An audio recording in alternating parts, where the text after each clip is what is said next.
कालिया मर्दन। दोस्तों, आज हम भगवान श्री कृष्ण के बचपन की एक कथा सुनते हैं। आप तो जानते ही हैं कि भगवान श्री कृष्ण को मारने के लिए उनके मामा कंस ने अनेक राक्षस भेजे थे, परंतु श्री कृष्ण तो भगवान थे, उनसे भला कोई राक्षस कैसे जीत पाता। कंस के द्वारा भेजे सभी राक्षसों को कृष्ण ने बचपन में ही मार डाला था। उस समय भगवान श्री कृष्ण नंदगांव आकर रहने लगे थे। ये गांव यमुना नदी के किनारे बसा हुआ है।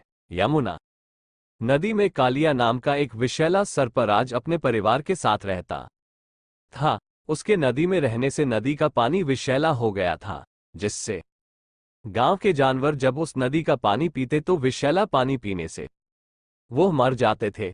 नंदगांव के लोग भी नदी का पानी नहीं पी पाते थे। गांव में हाहाकार मचा हुआ था। भगवान श्री कृष्ण छोटे से थे, परंतु वो ब्रज में रहने वाले सभी जीव जंतुओं और नंदगांव के लोगों की पीड़ा को जानते थे। विषैले सर्पराज का अंत करना ही एकमात्र उपाय है, यह उनके ध्यान में आया। एक दिन भगवान श्री कृष्ण ग्वालबालों के साथ यमुना जी के तट पर गेंद खेलने पहुंचे। छोटे से कन्हैया मित्रों के साथ गेंद खेल रहे थे। गेंद खेलते खेलते भगवान श्री कृष्ण ने गेंद को यमुना नदी में फेंक दिया। यह उनकी एक बाल लीला ही थी। अब सभी ग्वालों ने सोचा कि गेंद तो नदी में गिर गई, अब तो हम खेल नहीं पाएंगे। ऐसी स्थिति में सभी ग्वाल बाल गेंद के लिए निराश हो गए और सभी कहने लगे कि अब हम कैसे खेलेंगे। तब श्री कृष्ण जी ने सभी ग्वाल बालों को शांत करते हुए कहा कि ठीक है, मैं ही यमुना जी से गेंद को निकाल कर लाऊंगा। इस पर ग्वालबालों ने उन्हें बहुत मना किया, परंतु श्री कृष्ण जी तो कालिया का अंत करना चाहते थे, इसलिए वो यमुना नदी में कूद गए।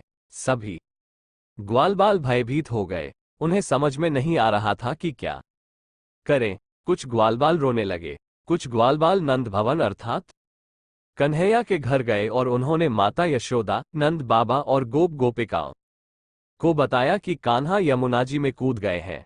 ये सुनकर माता यशोदा, नंद बाबा और सारी गोप गोपिकाएं कन्हैया की चिंता में यमुना जी के तट पर भागे। इधर कन्हैया यमुना जी में कूदने के बाद सीधे कालिया के सामने पहुंचे।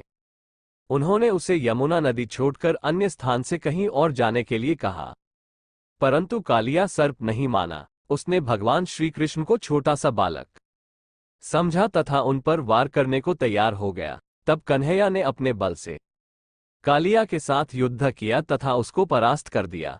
इसी को ही हम सब कालिया मर्दन कहते हैं।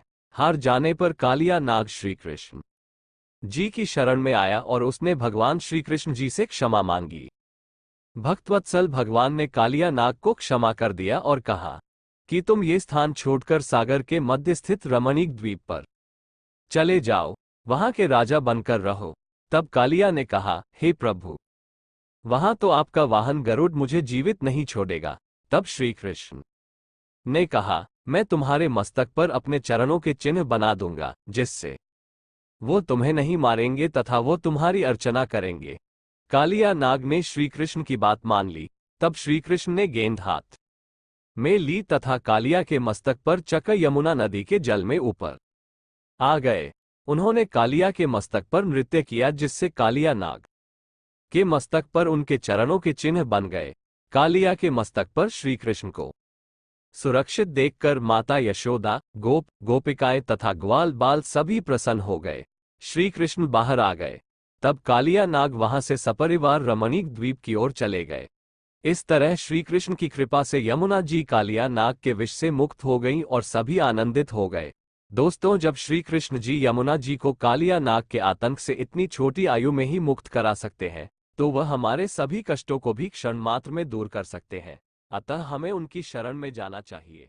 जय श्री कृष्णा।